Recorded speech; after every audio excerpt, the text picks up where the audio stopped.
asmi kalase bat nairu ulangan marway hangenga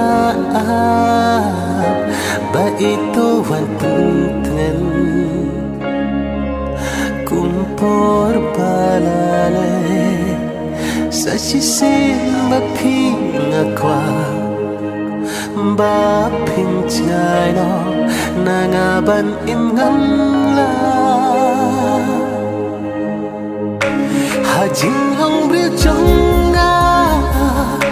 bun xin ngang chula biang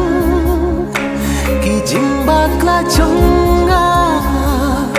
sneu pha to map to pdiang ki jing pang si trong phi ba do ki cha na nga kan ngo nga sneu ba